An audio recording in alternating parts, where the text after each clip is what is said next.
آج یہ بات کر رہے تھے مجھے چائنا کا خیال آ گیا کہ چائنا میں پوری عوام پوری قوم جو ہے وہ نشے میں مبتلا تھی اور چائنا ایک بالکل ناکام مملکت تھا، بالکل ناکام مملکت تھا. مستقل نشہ برٹش والے باعثی چائنا میں بیچتے تھے اور پورے قوم کو نوجوانوں کو نشے میں لگایا تھا.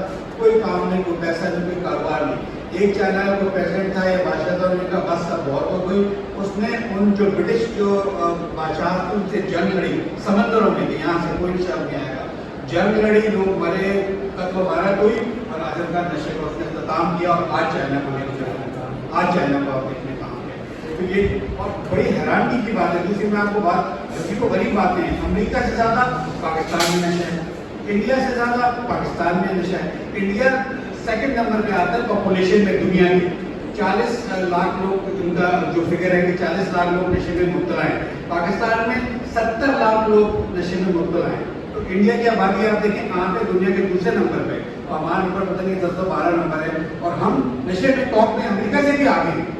کمال بات یہ ہے، میں حیران ہوں کہ غریب ان میں جو قرضہ لے رہا ہے اس کا نشہ جو ہے بک رہا ہے. لاسٹ ٹائم جب ہم نے پریس کانفرنس کی تھی تو کوئی 700 جو ہے وہ ملین جو ہے وہ روپے کا گٹکا سے بک رہا تھا کراچی میں.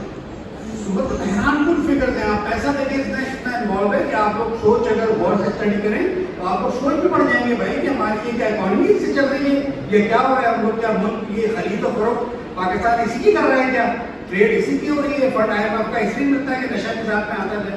عجیب و غریب صورت حال ہے. جو فگرز آپ دیکھتے ہیں تو میں حیران ہو جاتا ہوں. فگرز کے مطابق پاکستان میں روزانہ 700 افراد جاں بحق ہوتے ہیں نشے کی وجہ سے. 2.5 لاکھ لوگ سالانہ جاں بحق ہو رہے ہیں، انتقال ہو رہا ہے نشے کی ڈرگ ابیوز کی وجہ سے اور ملٹیپل ڈرگ کرنے سے وہ انتقال ہو رہے ہیں. یہ فگر امریکہ میں بھی کم ہے اور انڈیا میں بھی کم ہے اور ہمارے یہاں یوزر بھی زیادہ ہے اور جو ہے وہ جو ہے جاں بحق ہونے کا فگر ہے وہ بھی زیادہ ہے. تو اس لیے اور تقریباً جو 70 لاکھ ہے اس میں سے تقریباً 20 لاکھ لوگ ایسے ہیں.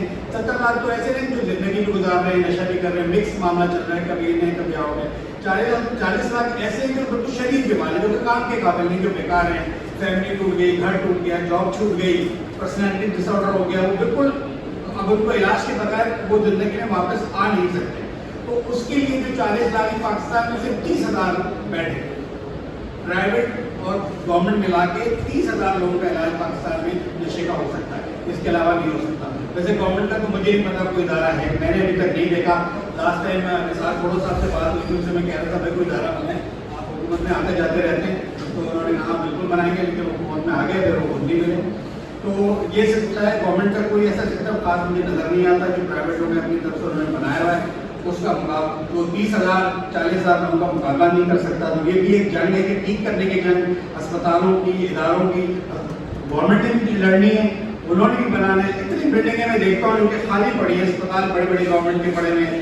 کورونا میں آن ہوئے تھے وہ بالکل میرے گھر کے پاس ایک بلڈنگ ہے، تقریباً 6-7 منزلہ بلڈنگ ہے، اے سی لگے ہوئے ہیں، بیڈ پڑے ہوئے ہیں، بالکل خالی.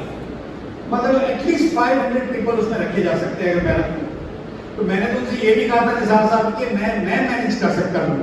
آپ صرف جگہ دیتے ہیں، لوگ دیتے ہیں، ڈاکٹر دیتے ہیں، کیسے چلانا ہے ہم چلا لیں گے، آپ کو چلا کے دے دیں گے فری میں. کوئی ایڈکشن کا ہاسپٹل بنانا، چلانا، میڈیکیشن کرنا کوئی ایسا راکٹ سائنس نہیں ہے. ایک عام MBBS ڈاکٹر بھی یہ کام کر سکتا ہے. ایک سماجی مسائل، سوشل ورک، سائیکالوجسٹ بھی یہ کام کر سکتا ہے. ٹھیک ہے سائیکیٹرک النیس میں ایشوز ہوتے ہیں، دیکھنا پڑتا ہے کیسے ڈائگنوز ہے، طریقہ کار کو سمجھنا پڑتا ہے، میڈیکیشن کو دینا پڑتا ہے. لیکن ایڈکشن میں پھر بھی سمپل ہے اور آسانی سے کیا جا سکتا ہے. صرف ایک جگہ ریٹین کر کے ان کو پین نہ ہو، اس کے اگینسٹ میڈیکیشن دیں جس سے ان کو درد نہ ہو. یہ سائیکو تھراپی کریں، ذہن سے اس کو نشے کو نکالیں کہ آپ چھوڑ سکتے ہیں. آپ کی زندگی جو ہے وہ اس میں آگے جا کے کامیاب ہو جائے گی. اس میں پڑے رہیں گے تو آپ کو نقصانات ہیں، تباہی ہے، بربادی ہے. پھر ایک چیز جو میرے والد صاحب ڈاکٹر سید نبی اختر نے جو اضافہ کیا ہے وہ یہ کیا کہ سائیکو تھراپی نفسیات میں ہوتی ہے. انہوں نے کہا ہم اسلامک تھراپی. میں نے کہا یہ اسلامک تھراپی پہلے اگر مسلمان ہے تو اس نے تو زندگی بھی گزارنی ہے، پھر مرنے کے بعد دوبارہ کھڑا ہونا ہے، اللہ کو جواب دینا ہے. تو اس کو یہ بتاؤ کہ قرآن میں جو سور کا گوشت ہے وہ نشے کی طرح حرام ہے. تو جب سور کا نشہ اٹھا رہے ہو اس کا مطلب ہے سور کا گوشت بھی اٹھا رہے ہو، کیونکہ ایک ہی آیت ہے نشے اور سور کے گوشت کی لائن سے. تو آپ دیکھیں جتنے بھی لوگ ایڈکشن کرتے ہیں، ڈرگ یوز کرتے ہیں، سور کا گوشت کوئی بھی ہاتھ نہیں لگائے گا. کبھی بھی آپ رکھتے ہیں کبھی ہاتھ نہیں لگائے گا. اور نشہ اٹھا دیتے ہیں سور کا گوشت کو پھر بھی وہ کوئی چیز سمجھتے ہیں. تو